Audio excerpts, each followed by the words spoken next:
Chapter 14 of The Hound of the Baskervilles. Recorded by Laurie Ann Walden.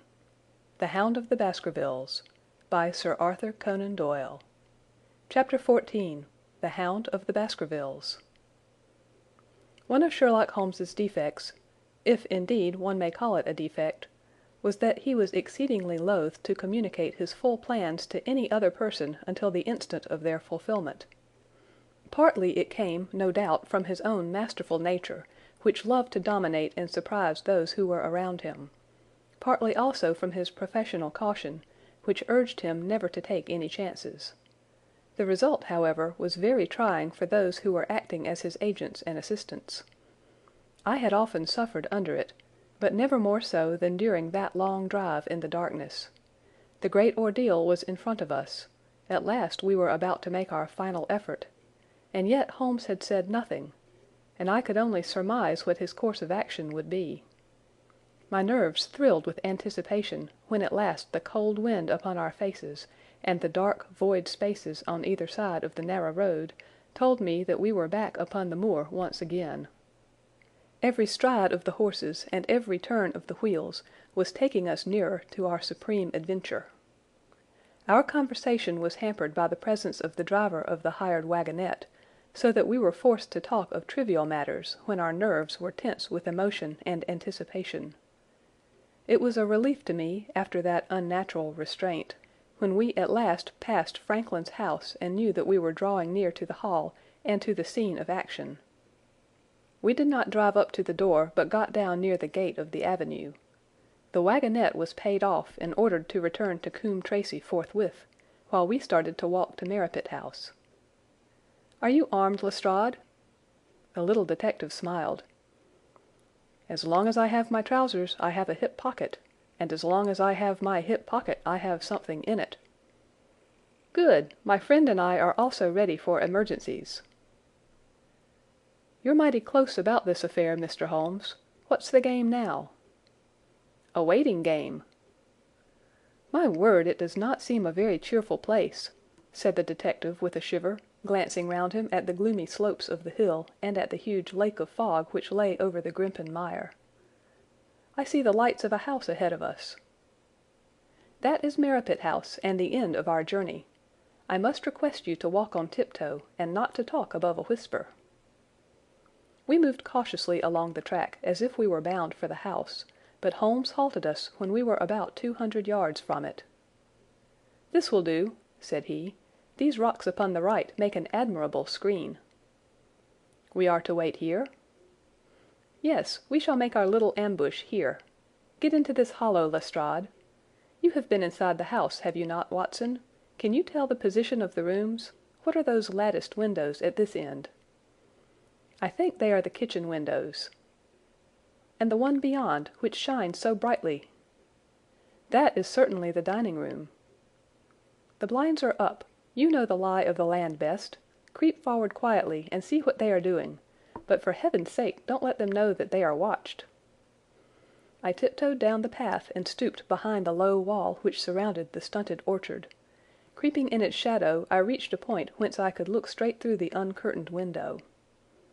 There were only two men in the room, Sir Henry and Stapleton. They sat with their profiles towards me on either side of the round table. Both of them were smoking cigars, and coffee and wine were in front of them. Stapleton was talking with animation, but the baronet looked pale and distrait. Perhaps the thought of that lonely walk across the ill-omened moor was weighing heavily upon his mind. As I watched them, Stapleton rose and left the room, while Sir Henry filled his glass again and leaned back in his chair, puffing at his cigar. I heard the creak of a door and the crisp sound of boots upon gravel. The steps passed along the path on the other side of the wall under which I crouched. Looking over, I saw the naturalist pause at the door of an outhouse in the corner of the orchard. A key turned in a lock, and as he passed in there was a curious scuffling noise from within. He was only a minute or so inside, and then I heard the key turn once more, and he passed me and re-entered the house. I saw him rejoin his guest, and I crept quietly back to where my companions were waiting to tell them what I had seen. "You say, Watson, that the lady is not there?" Holmes asked, when I had finished my report. "No." "Where can she be, then, since there is no light in any other room except the kitchen?" "I cannot think where she is." I have said that over the great Grimpen Mire there hung a dense white fog. It was drifting slowly in our direction, and banked itself up like a wall on that side of us, low but thick and well defined. The moon shone on it, and it looked like a great shimmering ice field, with the heads of the distant tors as rocks borne upon its surface. Holmes's face was turned towards it, and he muttered impatiently as he watched its sluggish drift. "It's moving towards us, Watson." "Is that serious?" "Very serious indeed. The one thing upon earth which could have disarranged my plans. He can't be very long now. It is already 10 o'clock. Our success, and even his life, may depend upon his coming out before the fog is over the path." The night was clear and fine above us. The stars shone cold and bright, while a half-moon bathed the whole scene in a soft, uncertain light. Before us lay the dark bulk of the house, its serrated roof and bristling chimneys hard outlined against the silver-spangled sky. Broad bars of golden light from the lower windows stretched across the orchard and the moor. One of them was suddenly shut off. The servants had left the kitchen. There only remained the lamp in the dining-room, where the two men, the murderous host and the unconscious guest, still chatted over their cigars. Every minute that white woolly plain which covered one half of the moor was drifting closer and closer to the house. Already the first thin wisps of it were curling across the golden square of the lighted window. The farther wall of the orchard was already invisible, and the trees were standing out of a swirl of white vapour. As we watched it, the fog wreaths came crawling round both corners of the house and rolled slowly into one dense bank, on which the upper floor and the roof floated like a strange ship upon a shadowy sea. Holmes struck his hand passionately upon the rock in front of us, and stamped his feet in his impatience. "If he isn't out in a quarter of an hour, the path will be covered. In half an hour we won't be able to see our hands in front of us." "Shall we move farther back upon higher ground?"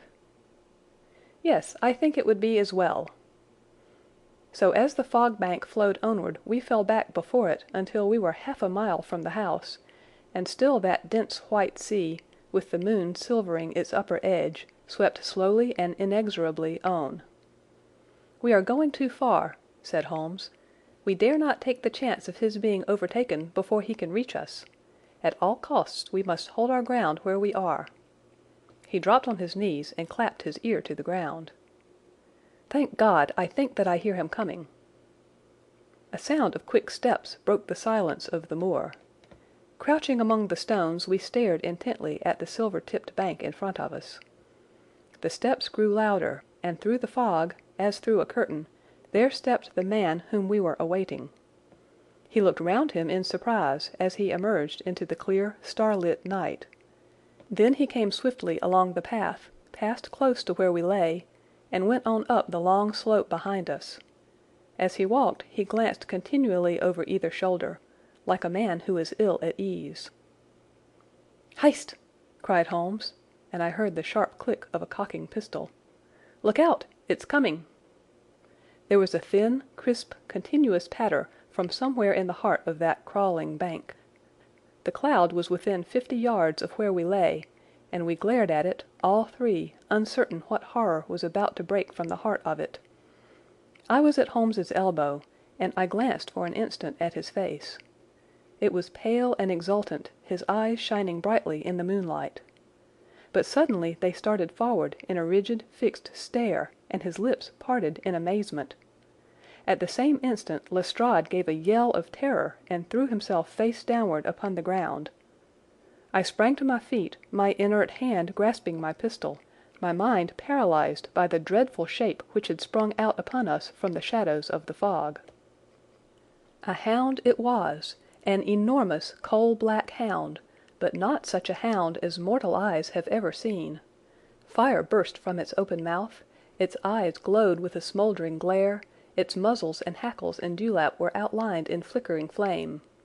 Never in the delirious dream of a disordered brain could anything more savage, more appalling, more hellish be conceived than that dark form and savage face which broke upon us out of the wall of fog? With long bounds the huge black creature was leaping down the track, following hard upon the footsteps of our friend. So paralyzed were we by the apparition that we allowed him to pass before we had recovered our nerve. Then Holmes and I both fired together, and the creature gave a hideous howl, which showed that one at least had hit him. He did not pause, however, but bounded onward. Far away on the path we saw Sir Henry looking back, his face white in the moonlight, his hands raised in horror, glaring helplessly at the frightful thing which was hunting him down. But that cry of pain from the hound had blown all our fears to the winds. If he was vulnerable, he was mortal, and if we could wound him, we could kill him. Never have I seen a man run as Holmes ran that night. I am reckoned fleet of foot, but he outpaced me as much as I outpaced the little professional. In front of us as we flew up the track, we heard scream after scream from Sir Henry and the deep roar of the hound. I was in time to see the beast spring upon its victim, hurl him to the ground, and worry at his throat. But the next instant Holmes had emptied 5 barrels of his revolver into the creature's flank. With a last howl of agony and a vicious snap in the air, it rolled upon its back, 4 feet pawing furiously, and then fell limp upon its side. I stooped, panting, and pressed my pistol to the dreadful shimmering head, but it was useless to press the trigger. The giant hound was dead. Sir Henry lay insensible where he had fallen. We tore away his collar, and Holmes breathed a prayer of gratitude when we saw that there was no sign of a wound and that the rescue had been in time. Already our friend's eyelids shivered, and he made a feeble effort to move.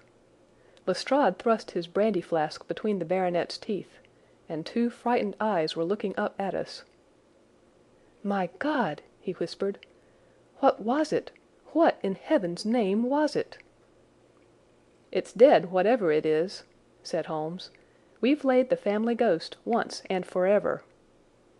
In mere size and strength it was a terrible creature which was lying stretched before us.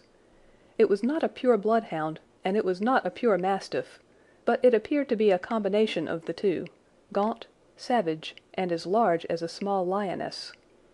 Even now, in the stillness of death, the huge jaws seemed to be dripping with a bluish flame, and the small, deep-set, cruel eyes were ringed with fire. I placed my hand upon the glowing muzzle, and as I held them up my own fingers smouldered and gleamed in the darkness. "Phosphorus," I said. "A cunning preparation of it," said Holmes, sniffing at the dead animal. "There is no smell which might have interfered with his power of scent. We owe you a deep apology, Sir Henry, for having exposed you to this fright.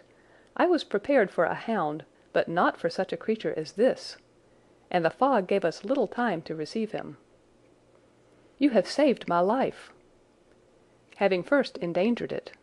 Are you strong enough to stand?" "Give me another mouthful of that brandy, and I shall be ready for anything. So! Now, if you will help me up. What do you propose to do?" "To leave you here. You are not fit for further adventures tonight. If you will wait, one or other of us will go back with you to the hall." He tried to stagger to his feet, but he was still ghastly pale and trembling in every limb. We helped him to a rock, where he sat shivering with his face buried in his hands. "We must leave you now," said Holmes. "The rest of our work must be done, and every moment is of importance. We have our case, and now we only want our man. It's 1,000 to 1 against our finding him at the house," he continued as we retraced our steps swiftly down the path. "Those shots must have told him that the game was up." "We were some distance off, and this fog may have deadened them." "He followed the hound to call him off, of that you may be certain. No, no, he's gone by this time. But we'll search the house and make sure." The front door was open, so we rushed in and hurried from room to room, to the amazement of a doddering old manservant who met us in the passage. There was no light save in the dining room, but Holmes caught up the lamp and left no corner of the house unexplored. No sign could we see of the man whom we were chasing. On the upper floor, however, one of the bedroom doors was locked. "There's someone in here," cried Lestrade. "I can hear a movement. Open this door!" A faint moaning and rustling came from within. Holmes struck the door just over the lock with the flat of his foot, and it flew open. Pistol in hand, we all three rushed into the room. But there was no sign within it of that desperate and defiant villain whom we expected to see. Instead, we were faced by an object so strange and so unexpected that we stood for a moment staring at it in amazement. The room had been fashioned into a small museum, and the walls were lined by a number of glass-topped cases full of that collection of butterflies and moths, the formation of which had been the relaxation of this complex and dangerous man. In the centre of this room there was an upright beam, which had been placed at some period as a support for the old worm-eaten balk of timber which spanned the roof. To this post a figure was tied, so swathed and muffled in the sheets which had been used to secure it, that one could not for the moment tell whether it was that of a man or a woman. One towel passed round the throat and was secured at the back of the pillar.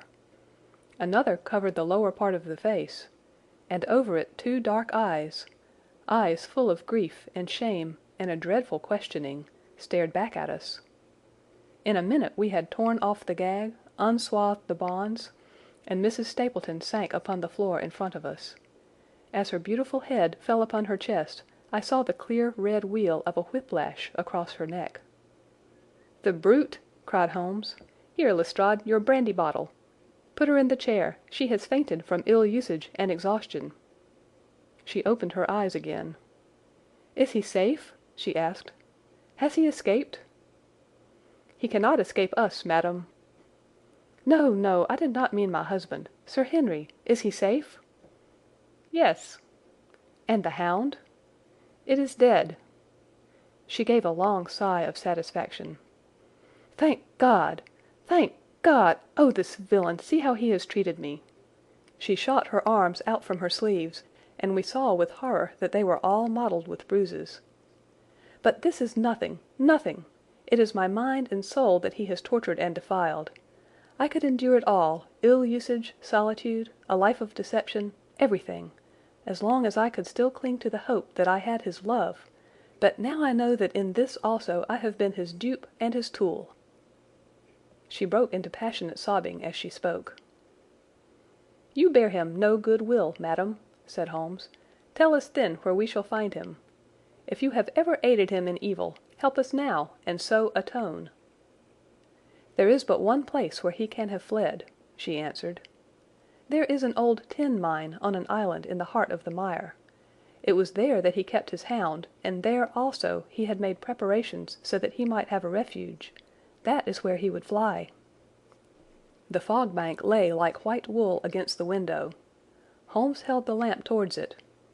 "See," said he, "no one could find his way into the Grimpen Mire tonight." She laughed and clapped her hands. Her eyes and teeth gleamed with fierce merriment. "He may find his way in, but never out," she cried. "How can he see the guiding wands tonight? We planted them together, he and I, to mark the pathway through the mire. Oh, if I could only have plucked them out today! Then, indeed, you would have had him at your mercy."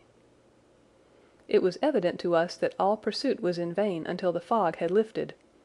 Meanwhile we left Lestrade in possession of the house, while Holmes and I went back with the baronet to Baskerville Hall. The story of the Stapletons could no longer be withheld from him, but he took the blow bravely when he learned the truth about the woman whom he had loved. But the shock of the night's adventures had shattered his nerves, and before morning he lay delirious in a high fever under the care of Dr. Mortimer. The two of them were destined to travel together round the world before Sir Henry had become once more the hale, hearty man that he had been before he became master of that ill-omened estate. And now I come rapidly to the conclusion of this singular narrative, in which I have tried to make the reader share those dark fears and vague surmises which clouded our lives so long, and ended in so tragic a manner. On the morning after the death of the hound, the fog had lifted, and we were guided by Mrs. Stapleton to the point where they had found a pathway through the bog. It helped us to realize the horror of this woman's life when we saw the eagerness and joy with which she laid us on her husband's track. We left her standing upon the thin peninsula of firm, peaty soil which tapered out into the widespread bog.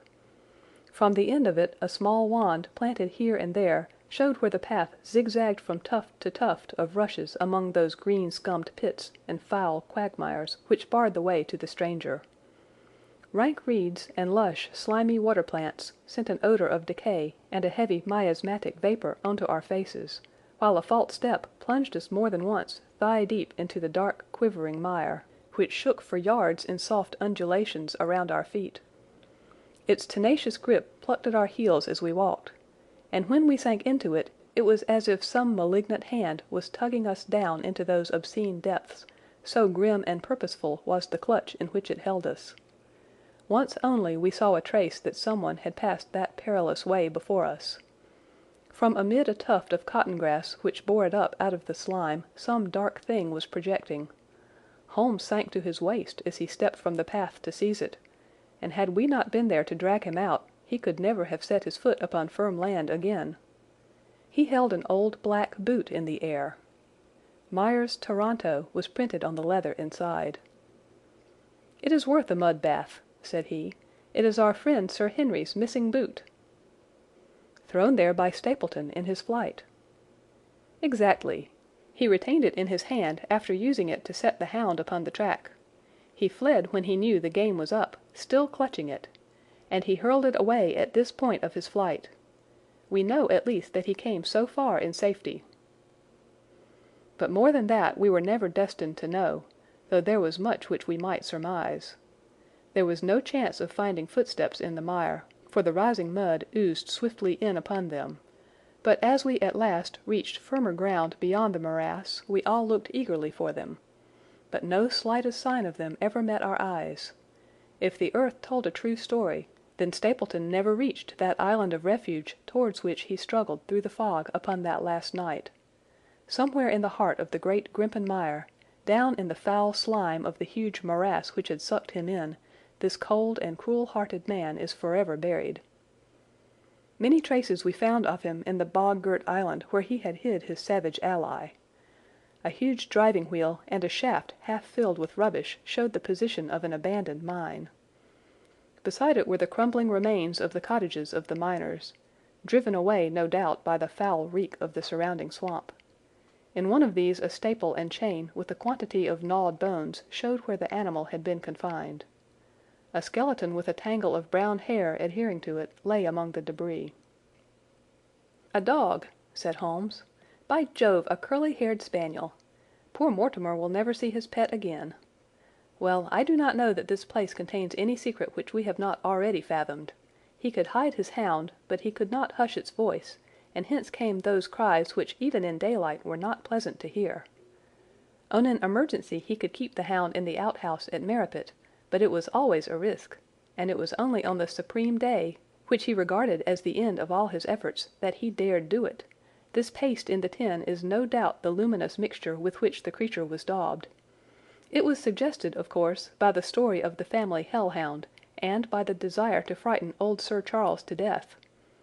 No wonder the poor devil of a convict ran and screamed, even as our friend did, and as we ourselves might have done, when he saw such a creature bounding through the darkness of the moor upon his track.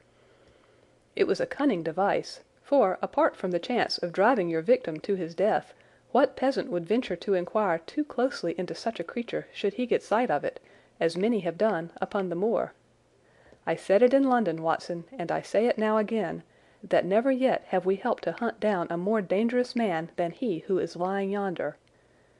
He swept his long arm towards the huge mottled expanse of green-splotched bog which stretched away until it merged into the russet slopes of the moor. End of Chapter 14.